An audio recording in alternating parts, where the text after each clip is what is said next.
This is the Sales Gravy Podcast. I'm Jeb Blount, best-selling author of Fanatical Prospecting and Sales EQ, and I'm here to help you open more doors, close bigger deals, and rock your commission check. On this episode of Sales Gravy, I have a powerful conversation with Kody Bateman, who is the author of The Human Connection. I think you're going to love this. Before we get started, though, I want to tell you more about my favorite app these days, which is called Outbound Cards. Outbound Cards helps me create better connections with my prospects and customers using old school snail mail, these beautiful cards, and new school technology, which allows me to send a card to my prospect or customer that's personalized with a couple of clicks on my phone. It's a powerful way to stay in touch with your customers, and it's a powerful way to get them to remember you, and it's a powerful way to stand out. Right now, you can send your first card for free. That's free. All you got to do is go to outboundcards.com. That's outboundcards.com and click the Send Card Free button. Now, here's my conversation with Kody Bateman, author of The Human Connection.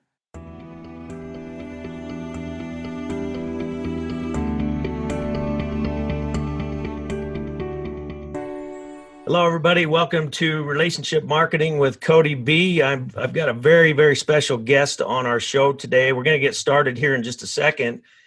I'm honored, actually very, very honored to have this gentleman on with us today. And we're going to jump right in because we want to give as much time as possible to listen to the golden nuggets from none other than Jeb Blount. Now, Jeb is a best-selling author and speaker on the subject of sales. My favorite book that Jeb has is called Fanatical Prospecting, and Jeb's done some incredible work in prospecting. I am going to kind of go against my normal nature. I am going to read some stuff here to introduce Jeb because there's some significant accomplishments that I think is real important for all of us to understand before you need to know who you're talking to or listening to today. Jeb Blount's the author of 10 books, including Fanatical Prospecting, Objections, Sales EQ, and People Buy You. He's among the world's most respected speakers, trainers, and thought leaders on sales, leadership, and customer experience. He spends more than 250 days on the road each year delivering keynote speeches and training programs to high-performing teams and leaders across the globe. He delivers training to thousands of participants in both public and private forums. As a business leader, Jeb has more than 25 years of experience with Fortune 500 companies, small and mid-sized businesses, and startups. His flagship website is salesgravy.com. Jeb, welcome to Relationship Marketing with Kody B. How you doing today? I'm doing great, Kody. Thank you for having me on, and it's my honor. I've had a chance to spend some time with your book and the work that you do, and there's a lot of synchronicity between the things that you talk about and teach to the people that you touch and what we teach, and I'm truly honored that you would have me on and give me an opportunity to spend some time with you and your audience. Well, thank you. I want to jump right into that. It's kind of interesting. I teach the Relationship Marketing Summit courses around the world. And of course, a lot of people that are in those classes are familiar with your work. They're salespeople from all over the world in different industries that attend there. And so a lot of people are familiar with your work. And it's interesting because I really talk a lot about you, but I also talk my content is more about the relationship side than the marketing side. In fact, one of the things I talk a lot about is relationship marketing is about relationship 80% of the time, and you sprinkle in some marketing 20% of the time. When people see books like yours, Fanatical Prospecting, I mean, that's pretty fanatical prospecting. The mindset is, well, this guy's all about marketing, and he's all about closing the deal, getting a bunch of prospects and closing the deal and the whole bit. And Kody's more about relationship. But as you study both of us, you learn we're both actually saying the same thing, but you come more from the marketing and sales side of it. I come more from the relationship side of it. Talk to us a little bit about how important relationships are today in the prospecting process. Well, if you let's take a look at what prospecting is and sales is first. So prospecting is asking for time, and sales is asking for commitments. And the key is asking for time at the right time with the right prospect. So the worst thing that a salesperson can do, in fact, the biggest waste of time is spending it on the wrong prospect. So where we like as you described, prospecting is getting as much in the funnel as possible. But really, if you start thinking about prospecting, about 80% of prospecting is gathering information and creating familiarity. And this is where the relationship starts plugging into prospecting. We are asking for time, and we want to ask for time when a buying window is open at the right time with the right prospect. But we want to gather information so we're qualifying when those buying windows are, and we're creating familiarity. And what I mean by that is in every human being lives in a familiarity bubble. So inside that bubble, there are things that we are comfortable with. And that includes people, it includes places, it includes your favorite restaurant that you go to, or around your town. But when it comes to selling and relationship marketing, it's about people. And what we know about familiarity, and this is the similarity bias that we feel as human beings, is that we are more likely to trust and believe and do business with people that are inside of our familiarity bubble. Now, there's a couple of ways that you can get inside a familiarity bubble. One is that you can get a referral. So if someone gives me a referral, I'm able to use that person's familiarity with the person I'm talking to in order to shortcut the process. The other way is through the process of starting to talk to them or market to them or sell to them. And when we say relationship marketing and prospecting in today's world, prospecting and marketing have kind of come together, and they're woven together in really in an inextricable way. You can't pull them apart anymore. Now, there's true marketing and advertising, and there is true prospecting alone, but most of what we are doing is pulled together so that along this chain, along the prospecting chain, every time you make a phone call, every time you send a card to someone, every time you meet them, every time you send them an email, every time you touch them on social, you're starting to move a little bit into their familiarity bubble. This is the beginning of the relationship. And as they become more familiar with you, then they're more likely to engage with you at the right time. And then, right, that's when the real relationship begins, right? That's when we start asking for commitments. That's when we start developing relationships with customers that last for a long time and accounts that we hold on for a lifetime. But the whole beginning starts with a place where they feel comfortable enough when you make that initial call, right, to get them into your funnel, that they're willing to have a conversation with you. And that takes a lot of work, especially with your highest value prospects. And I think that's where you and I kind of come together in this process of marketing, the relationship marketing, and pure prospecting. So is prospecting about creating a relationship, or is it about getting a sale? It's about getting time, right? So that you can create the relationship. So if prospecting is purely about creating a sale, then you're in a totally transactional process. So think I'm going door to door and selling pest control services, or I'm going door to door and I'm selling, lawn care. In a lot of those cases, it's a one-call close. Yes, a relationship can be made in that moment, but your purpose and focus of that prospecting touch is to convert that into a sale. Well, there's a thin slice of salespeople who work in that space. Most of us work in longer term, more complex sales where we're building relationships with prospects who turn into customers, who turn into long-term revenue streams. So prospecting is asking for time, right? So that I can then build the relationship. But if we go back to that familiarity bubble, if people aren't familiar with you, the first time you call, they just say, I'm not interested. I'm happy. I don't want to work with you. But as they become familiar with you, this is that whole relationship marketing piece. As we begin to create that familiarity, they're more likely to give you time. If they give you time, right, then you have the opportunity to ask for small commitments that lead you into a sale or a long-term relationship, or in some cases, allow you to disqualify the opportunity and move on to someone who's in the buying window at the right time. I think what you're saying, this is interesting, because I think what you're saying is it's a high level of common sense to you and I. And I think a lot of times we get desensitized because we're teaching this and preaching this, and we're around people that teach it and live it. So we become desensitized thinking that the whole world thinks this way, that the whole sales world, let's say, thinks the way you just said. Because when you say it, it's like, how can you argue with what you just said? I mean, that's all common sense. So we get this idea that the whole world thinks that way, but you soon realize, especially as you go out and teach these courses and you get out in the public, the whole world doesn't think this way. In fact, the majority of the world still thinks that prospecting and the sales process is about going for the close, baby, let's go make some sales. And that's what the focus is. How do we help people transition to what seems to be common sense thinking to this? Yeah, I think that I always begin with the 5 questions that any prospect is asking of you or any customer is asking of you as a salesperson. And it begins with, do I like you? So the first question that they're asking is, do I like you? So when we start thinking, Kody, about relationship marketing, one of the questions that through your process, the process that you teach is teaching the salesperson or the person who's selling to be able to answer the question for the prospect, I'm likable, I like you. Because if they don't like you, they're going to do business with you. The second question they're asking is, do you listen to me?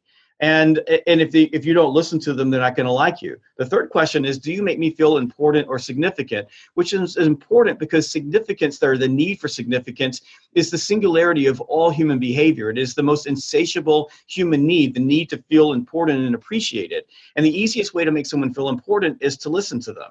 Then they're asking, do you get me and my problems? Do you understand me? And that's a basic human thing. I want the person who's working with me to understand me and understand my problems and issues and concerns. And then finally, do I trust and believe you? Do I like you? Do you listen to me? Do you make me feel important? Do you get me and my problems? And do I trust and believe you? This is how we build relationships. And so when we go back to prospecting, the reason I'm asking for time is so that I can get in front of someone, either by phone or in person, and to demonstrate to them that I am willing to listen, that I am likable, that I am someone who will make them feel important. I am someone that can understand their problems. And by the way, if I can understand their problems, I can bridge to solutions that solve those problems.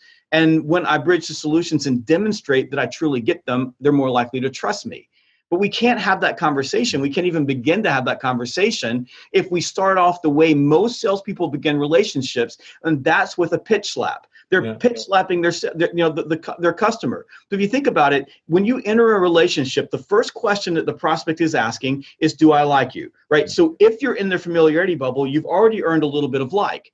But if you think about the way most salespeople approach the conversation, and by the way, this is why salespeople have such a bad reputation, and why people who prospect, who try to sell on a prospecting call, end up crashing and burning, is because the prospect starts up here. They start up, do I like you? That's the base question that every human being asks before they enter a relationship. But the salesperson starts with logic and rationale. They start pitching their product.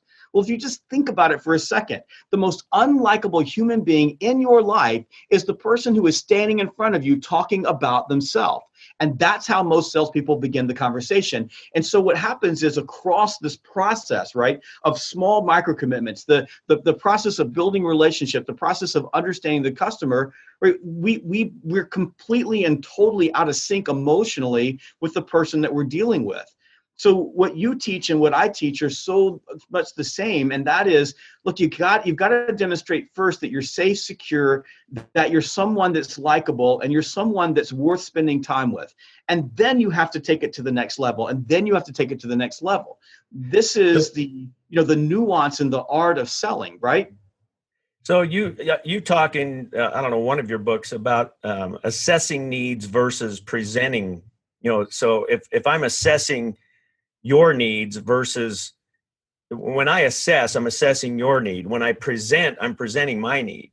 And you talk about assessing and going through the questioning process, assessing somebody's needs prior to any kind of presentation.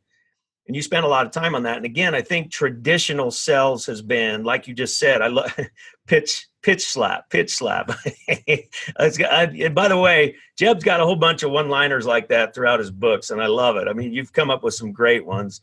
But pitch slapping is definitely a traditional way. How do we get people more in the mindset of assessment? I think assessment's a big word here in building rapport, even, making somebody feel like you're genuinely interested in what their need is. And I teach this all the time. I teach that you want to go into assessment and assess somebody's need, and you may discover that their need is not your product or service. Traditional sales says, well, you get past it and you get past their objections and you go for the close anyway. Relationship marketing says, no, you refer them out. Now, why would a salesperson refer themselves out of the sales channel? In other words, talk to us a little bit about this assessment of need and why it's so important. So if we think about selling, this is, I love what you said, traditional selling is, I go for the jugular. And in truth is, if we go back to those 5 questions, do I like you? Do you listen to me? What assessing is, or discovery is listening, right? It's asking questions and listening. It's not pitching. It's not offering solutions or presenting. It's building a case. And what I'm doing is I'm asking questions, and the questions that I ask are both strategic questions. They're questions that are outcome driven, so I can move to the next step. And with sales is a process, but they're also artful questions that provoke self-awareness in the person that I'm working with, that they have a problem and that there's a reason for them to change. So my questions are really about getting the person to think. They're about getting them to sit back in their chair. And I know you've experienced this before. You've asked a question and the person sitting across the desk from you goes, wow, that is a really good question, Kody. And as soon as they say that, you know that they're thinking. 80% of sales is in assessment, is in discovery, 80%. And in fact, what great salespeople understand is that most deals are closed in the assessment process of asking questions. Now, I'm not saying that the person leans across the desk and says, okay, where do I sign? But they start making a decision for you there because your questions are provocative, your questions pull them in, and because you're listening to them, you make them feel important. And we should never forget how critical this is. The need to feel significant is the most insatiable human need. It drives almost all of our behavior. So when I'm asking questions of you and I'm assessing your situation and I'm sincerely listening to you, I make you feel important, which is the greatest gift that you can give any other human being. And when you give someone a gift, you tap into something called the rule or the law of reciprocity, which is obligation. And that obligation that they feel, even at the subconscious level, compels them to continue to move to the next step. Now, what you said is absolutely true. I'm also looking for fit. I sell because I like helping people and I believe in my profession. And I will never sell you anything that you don't need. And when people ask me, well, they especially read my book, like, Sales EQ, they go, like a lot of these tactics in here, these are psychological things. You could really manipulate people. How do you keep from manipulating people? And my answer is, because I want to help them. And right. If what I have doesn't work for them, I'm going to tell them that and refer them out. And this happened to me just yesterday. We were on a call with a really large company who was looking at Sales Gravy to provide sales training and develop a curriculum for their sales team. And as we were going through the process with them, I realized that what they were looking for, there was another company, one of my competitors, that just does this better than we do. It's in their wheelhouse. So I recommended, I said, if it were me, what I would do is I would go work with them. Now, here's what's crazy about that. As soon as I stepped back and said, they're a better fit for you, my prospect leaned forward and said, no, but we want to work with you. How can we make this work together? And this taps into a basic human need, but I guess our want, but we want what we can't have. And we're more attracted to people who are willing to move away from us versus who are willing to chase us. Another way of looking at that is human beings have this funny way of running from things that chase them, right? And moving towards things that move away from them. So our willingness to do the right thing in that moment and say, this is what we think, caused this prospect to instead shift their stance and say, but how can we work together on this project because we want to work with you?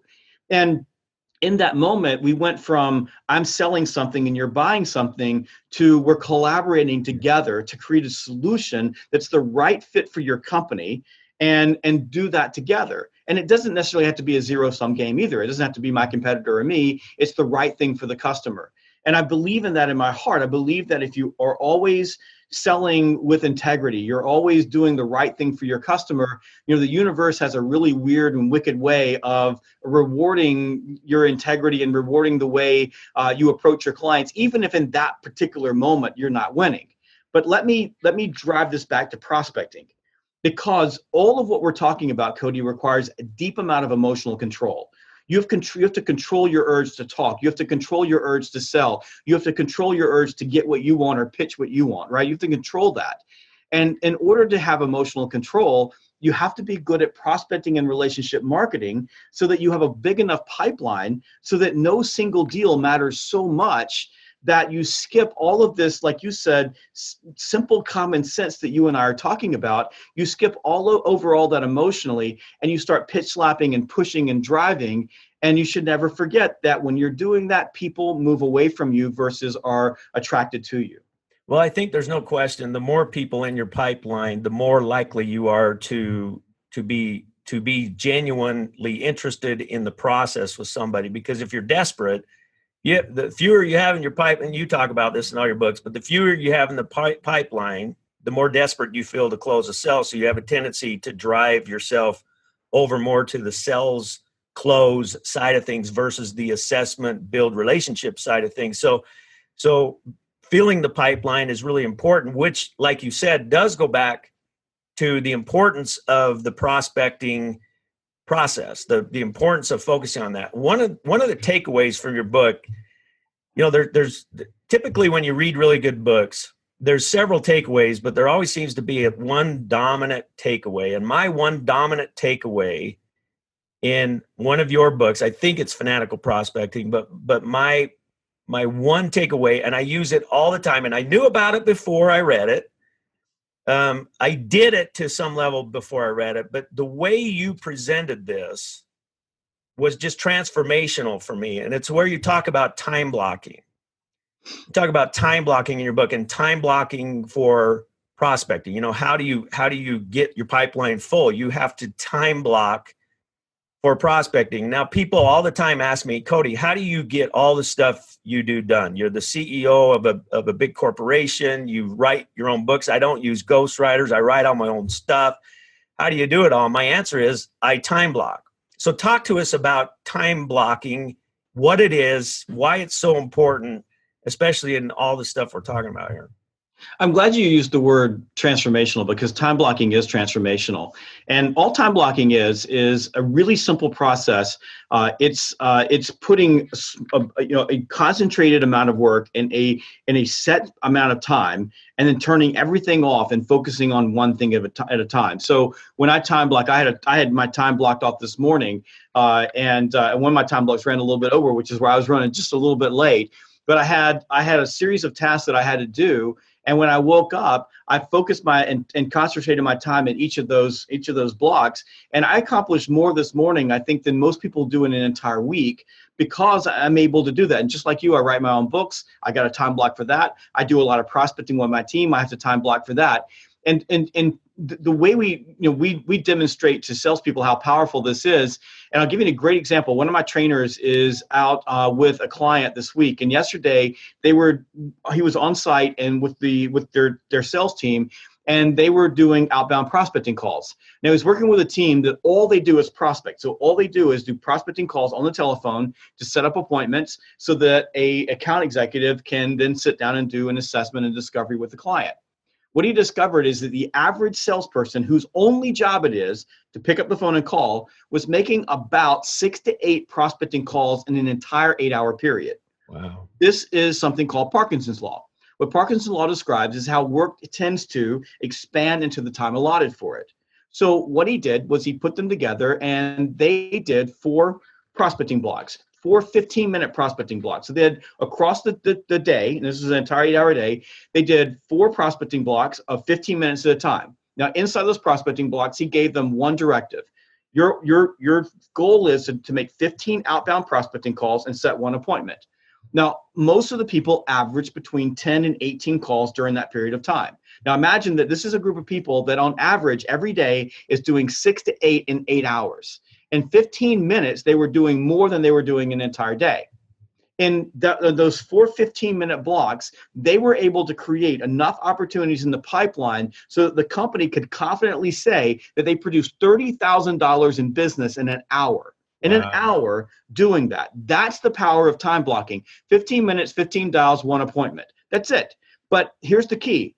In that 15-minute block, they weren't watching cat videos. They weren't on Facebook. They weren't on their phones. They weren't on email. They didn't have anything going ding or boom or any of those things. They were focused on one thing at a time. And just like you, I'm the CEO of a company, and we're growing fast. And I travel all over the world. And the only way that I can get things done is I set small blocks of time, really tight blocks. I focus my attention in those blocks. I rarely run over. Sometimes I do, and usually it's a client that runs me over. And then I move on to the next block and the next block, and that's how you build out your calendar. And our buddy Bart, who got this set up, he walked in. I'm lucky I have an assistant, and if you go into her office, the whole thing, like every wall is a calendar, and she's got everything set up and blocked out for the entire team. But what most people do, Kody, is they begin their day. They come in the morning, they're on email, they're over here, they're drinking coffee, they're watching a cat video, they're on YouTube, this dings, that dings, this moves, that moves, and they end the day and they don't feel like they got anything done, and so they have to do some more work at night. Then they complain that they don't have any time with their family and they don't have a work-life balance. But most of the work-life balance issue they have is self-inflicted because they wasted almost their entire day. And I would argue that most salespeople, just pure salespeople, if they're time blocking, most salespeople could get their work done in a day and be at the top of the ranking list in about 6 hours of work a day, every day. Now, that's not true for CEOs, and it's certainly not true for business owners, but it's certainly true for individual contributors at the sales level. If they're blocking their time and they're concentrating their focus and they're really getting a lot done. No question. I'm gonna do a little something right now that goes along with what you're saying. It's real important, time blocking. And I actually was on a coaching call yesterday, and I talked about one of the most important things to do when you start to time block like this. And I'm actually going to do it. So those that watch this on YouTube will actually see me do this. Before we started this podcast, I failed to do what I normally do. So I've got my smartphone right here, and while you were talking, if some of you on YouTube may have picked up on it, my phone started ringing, because what I had failed to do prior to this podcast starting is, and this is what I usually always do, and I'm just going to do it in front of everybody, go to my settings. The best thing on this smartphone is this thing called airplane mode. So you click airplane mode, because a lot of people say, well, I got to refer to my phone. I have notes on my phone. I got this and that on my phone, so I can't turn the phone off. Now, yeah, but you can certainly turn airplane mode on. So when you time block, to me, at least what's helped me personally the most, like when I wrote my last book, Power of Human Connection, I would time block like 3-hour time blocks. And then I would go on a 1-hour break, and then I'd do another 3-hour time block. And during those time blocks, I would airplane mode and keep my phone aside. That way you don't hear the ding and you don't hear any of the stuff and nothing pops up and you're not interrupted. And I think, those kind of tactics are really important. So let's kind of move on here. I talk a lot about this process called thanking people through the process. Really important to thank people through the process. And we've done a lot of statistics about thank yous and how powerful thank yous are. In fact, a written thank you card is the number one source of communication that generates referral business for people. I always say smart people have done studies, and they have on this. By far, the most important interaction is a thank you. And yet less than 3% of salespeople ever send a physical thank you card. And we go a step beyond that. We say, what's better than a thank you are several thank yous. It's thanking people through the process. So when you say, prospecting, and you get on and you assess, and there's no sell made, and chances are there never will be, no matter what, you always thank through the process. Talk to us about the importance of that, sharing thank you through the process of things. Early in my sales career, I would, carried a briefcase outside field sales professional, and I broke every record in my company's history. And I worked for a Fortune 200 company, 1,000 salespeople in the field, and I did that several years in a row. And one of the practices that I used back then, and this was before modern technology, was that I carried on the front seat next to me, there was always a stack of of thank you notes, and each of those thank you notes, there was an envelope that already had a stamp on it, and I would on my in my non-golden hour, my platinum hour time, I would stamp all my envelopes, and I had the thank you cards. When I walked out of a meeting, the first thing I did was scribbled out a nice thank you card in my handwriting, which is awful, and I would say something about whatever it was, whether it was a good meeting or a bad meeting. I always did that. I put a stamp on it, and then on my way home there was a post office, and I would just drop the cards in the post office. And today, we've got modern technology. I'm holding out the send out cards app on my phone, which is just awesome, because now, I can just push my cards. I can go to my contact list and I can send it. But the same thing applies, right? You have to have a workflow for this. And by the way, this isn't easy. I'm not the person in the world that would tell you that, this is super easy, because I'm working with everybody on my team to do exactly what you said, which is create a workflow around this. But my workflow back then was I got in my car, and before I turned the car on, thank you card was written, stamped, and done. Now you get into your car, you press my cards, and you build a card, and then you send it before you leave. And what's cool is you probably have the person's business card. You have their address right there on the spot. There's something that you just did that you remember that you can reference, and you can just build the card right there, and you press send, and then you move to your next appointment. By the way, you can do the same thing if you're selling over the phone. But it's all about being intentional. The process, you've made it super easy. Send out cards. This is the greatest thing. Truly, this is the greatest thing ever invented. This is so easy. And then if you build it into a cadence, so every single time you thank them, or you bring it, build it into something that becomes, if it's a prospect, a pursuit plan, if it's you're meeting with different stakeholders, making sure that you send that every single time. But we go back to that familiarity bubble, right? Every time they see your name, every time they see a thank you, it pulls them towards you. They feel more comfortable with you. You answer the question, do I like you? And by the way, if your card is personal and it references them, and one of the things I teach my people now, because I learned this from our buddy Bart, is snap a selfie with somebody that you're meeting with, snap a selfie with them, and send them the selfie of you and your face. Right. Then they see you again, more familiarity. And I refer to this as the Katy Perry paradigm, right? But it's basically, if you've ever heard a song, right? And there was a Katy Perry song that I just hated. And then I heard the song over and over and over again on the radio. And one day I'm driving down the interstate and I'm singing the song that I told my wife that I hated at the top of my lungs, right? Katy Perry. And it was because I'd heard the song so many times that I began to like it. Familiarity breeds liking. So the thank you card, thanking people all the way through the process, builds that familiarity, it builds that liking, and it starts to build trust. And when you demonstrate that you paid attention by referencing something that you talked about in the meeting that was important or emotional to your customer, going back to assessment and discovery where they're talking, not you talking, then you answer the question, do you listen to me? Do you get me? Do you understand me? And are you paying attention? And as you do that, you start to build these deep emotional connections. You also start tapping into the law of reciprocity, where you create an obligation, even at the subconscious level, to meet with you again and to continue to move down the process. And by the way, if they're not the right fit or it didn't go well and you send a thank you note, you create an obligation for them to give something back to you. And that's more likely to be a referral or send you a friend or do something for you, or at least say something nice to you in the marketplace, which builds your brand. Yeah, absolutely. Let's talk about, you talk a lot about various forms of communications, ways to stay in touch, and using all the mediums. Email is important, social media is important. There's numerous digital ways to reach out, and digital communication is easy. It's fast, it's easy, you can do it. And there's a lot of mediums that are effective, and you talk about that process. But what I want to talk to you about is the difference between digital communication and tangible communication. I've got a card right here, and I have a stack. Well, it's Christmas time, so I have a stack of Christmas cards here. Here's one right here that was sent to me by Dan and Linda Senko from Cedar Park, Ontario, Canada.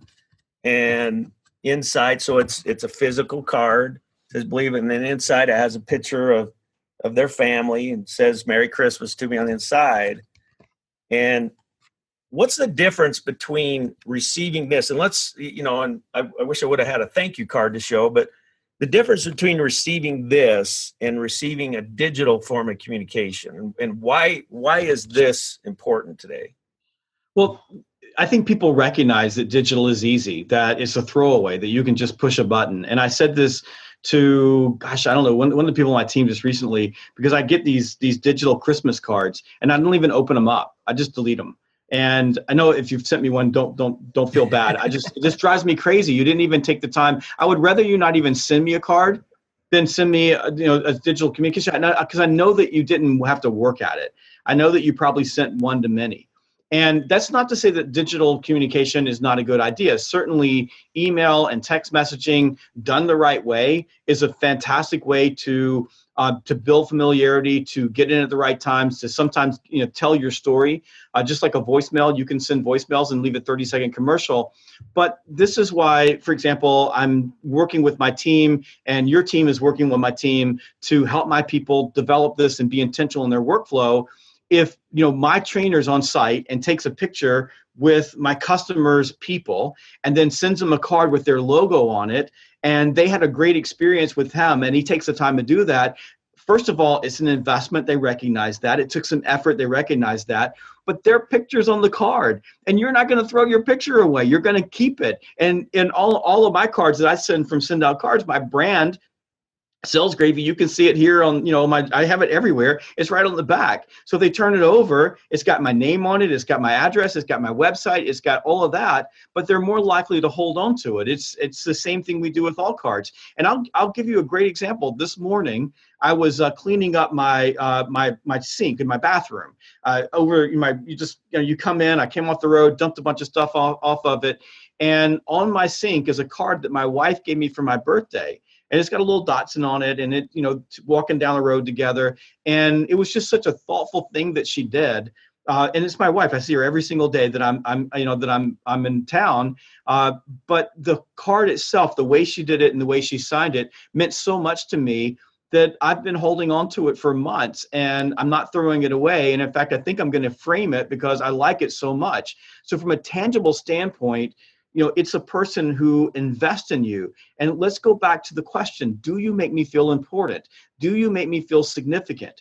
When you make another person feel significant, and a card, a tangible, demonstration of that is so powerful, you give them the greatest gift that you can give another human being. And when you give them that gift of importance and significance, they feel an obligation to do something back for you. That doesn't mean that they always will. And walking into any relationship expecting that people are going to give back to you is called premeditated resentment. But you improve the probability that they will respond in kind, either by doing business with you, advancing to the next step, giving you more information, introducing you to other people in their organization, or sending you a referral, connecting you with someone, making an introduction, or at least saying something nice about you and your brand in the marketplace. Absolutely. Well, Jeb, I tell you, I've learned so much from you through your books. I'm a reader. I like to read more than anything else.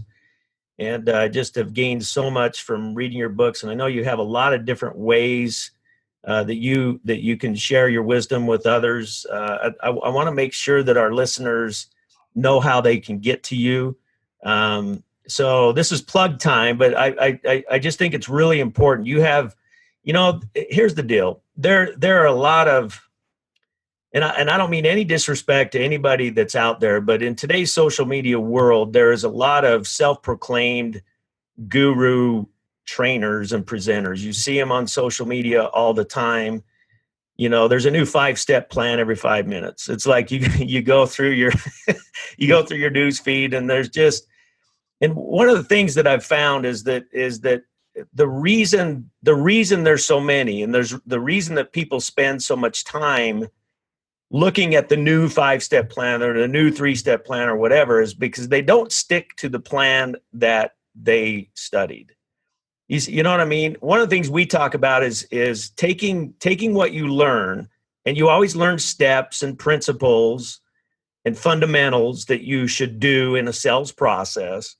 But the single most important thing is to take whatever that is and get it to the level where it's a habit. So we talked today about time blocking. time blocking needs to get to where it is a habit, like it's habitual. Thinking through the process needs to not just be a rule, it needs to be a habit. Talk to us a little bit about habits and how you help your clients to get to the level of habit with this stuff. You're exactly right. So when I work with clients and we talk about, especially clients who say they want to have a learning culture, most of the clients that I work with have had this long string of flavor of the day. So they come up with a process, they teach the process, then they come up with another process, they teach that process, then another one, or they switch from guru or expert or trainer to trainer to trainer. And what I explain to them is companies, and it doesn't make a difference what process you pick, as long as it works for you and it fits. So it can be my process or someone else's process. The companies who I find that have the greatest learning cultures are the ones that have the courage to pick a process that works and then train it over and over and over and over again until it's rote, until it's baked into the culture, until everybody gets it at a basic level. And there are a lot of companies out there that do it very, very well. But most of the companies out there, most of the organizations that are trying to build training are doing it and then switching from thing to thing to thing. And by the way, individuals are no different. The problem for individuals, and this is just human, right? So we have this bad tendency to quit doing the things that work. And then we complain that the things that we aren't doing aren't working anymore. It's weird how we do that. So what you said is exactly that. It is pick something and then learn to be intentional about it and then practice it and practice it and practice it. I had an opportunity to see John Smoltz. He was one of the pitchers for the Atlanta Braves, one of the most famous baseball players of all time, at least in Georgia for sure. And he was giving a talk about how these MLB baseball players, the elite baseball players, the people who have gone to the show and they're at the top of the top, how they get into these slumps. And he says the problem when they get into a slump is they start trying all this different stuff rather than going back to the basics, back to the things that brought them to the show to begin with. They think that there's some magic pill out there that's going to somehow or make it easier. And he said when they get back to the basics, when they start doing the things that always work for them, then they start getting out of their slump. They start hitting again. They start pitching. They start catching. They start hitting their numbers. And I don't think it's any different from people. But I do think that as human beings, we have this bad tendency to move away from the basics, move away from the repetition, because those things are painful, because those things require discipline, because they're often hard work, they're often challenging. And there's always, like you said, some pseudo guru expert out there who has spent 5 minutes, learning something. Most of the time, they're teaching you something that they can't do, who says, I have an easy button that you can push and everything's going to be okay. And I can tell you this, I know you say the same thing, success is paid for in advance, and it's paid for in advance with sacrifice and hard work and repetition and discipline, and that will never change. And the one thing that you can be assured of is that when we talk about discipline, discipline is giving up what you want now, the easy button, for what you want most, your goals, your dreams, your desires. And if you can keep your focus on what you want the most, you will always come back and do the hard things, the challenging things, the tough things, the difficult things, the intentional things that move you to the future state that you want so much. Well, I'll tell you, great stuff. We could go on all day long. I just feel like we could listen to you for a long time. In fact, I'm gonna put it out there. We've got what we call a relationship marketing grand summit coming up in Salt Lake City next August. And I know your schedule's crazy, but somehow I'm going to get you here to speak at that. So I think it'd be really good to have Awesome. you there. Now let's talk a little bit about how people can get more exposed to you. Sellsgravy.com. Can you just share a little bit of some of the different ways that we can listen to some of your content? Absolutely. Well, Sellsgravy.com is a fantastic place to go. If you come to Sales Gravy and click on the little articles icon in the top bar, there's videos, articles, podcasts. And it's not just me. It's from experts from all over the place who write articles for Sales Gravy. If you like podcasts, and I love podcasts because podcasts are free, my podcast is called Sales Gravy, or you can type in my name, Jeb Blunt, Blount, and you can go to iTunes, Spotify, Stitcher, any place that you get Podbay, Overcast, any place that you get podcasts. And I put up new podcasts just about every single week. You can go to my YouTube channel, which is youtube.com/Sales Gravy. I've got several hundred videos on there. I put up new videos several times a week. And then you can connect with me on Twitter. I'm at Sales Gravy. On Instagram, I'm at Sales Gravy. At Facebook, I'm at Sales Gravy. Nice. Or you can go to my page, Jeb on Demand, or connect me on LinkedIn. And in all of those channels, I'm posting different content in different ways. And trying to consistently and constantly invest back into my audience and the people that consume my books. And of course, my brand new book, Objections, is up here on the screen, and you'll love this book. And you can go to Amazon right now and grab it for yourself. That's one I have not read yet, but I have it right here. Here it is, and that's going to be my next read. So I'm excited. In fact, I have a long plane ride tomorrow to do, and this is what I'm going to have with me. So appreciate your time today, Jeb. It's been wonderful, and I would like to invite you back on at a later time. I always like to close the show by just asking a couple of quick questions. I'm always interested in this because I love to read, and I like to know what other thought leaders are reading. And so, what is your favorite book of all time, and why? My favorite book of all time is Dale Carnegie's How to Win Friends and Influence People. It's an all-time classic, and it's a book that I recommend that every human being on earth read every single year. I think that we have to be reminded of those basic principles. I know that I fail at them often because I'm a person, I'm a human, and I'm running so hard all the time. And it's important that you get reminded of those things. And no one wrote a better book about this than Dale Carnegie. It is a classic, and I think it's a classic that will never age. It's always true. That was the first personal development book that I read at the age of 15. I had an older person give me that book, gave me the advice to keep a pen with me and underline things I liked in that book. And that was my first experience with personal development studying. And I'm about 4,000 books later now in my library. So I have that person to thank for that. But that was the beginning, was that book. Ironically, I've asked this question to several people on several of the show formats I've had, and that book comes up more than any other book. So it definitely is powerful. Closing question: if you can be remembered for one thing, what is it? I would like to be remembered as a person that truly believed in the profession of selling and worked tirelessly to advance sales as a profession. And not just a fly-by-night person, but it's so important to me. I love the profession of sales. I love what we do, and I hope that if when I'm gone, that people look back and say, this was a person who genuinely cared about salespeople and people who have to sell for a living, and did everything in his power to give them the tools that they needed to be successful and achieve their dreams. Well, there you have it, everybody. My good friend Jeb Blount, appreciate all that you do, and just wish you the very best and everything. Looking forward to getting to meet you soon in hand. We've never actually met face to face, so I'm looking forward to that opportunity, and I'll keep studying your work. It's wonderful stuff.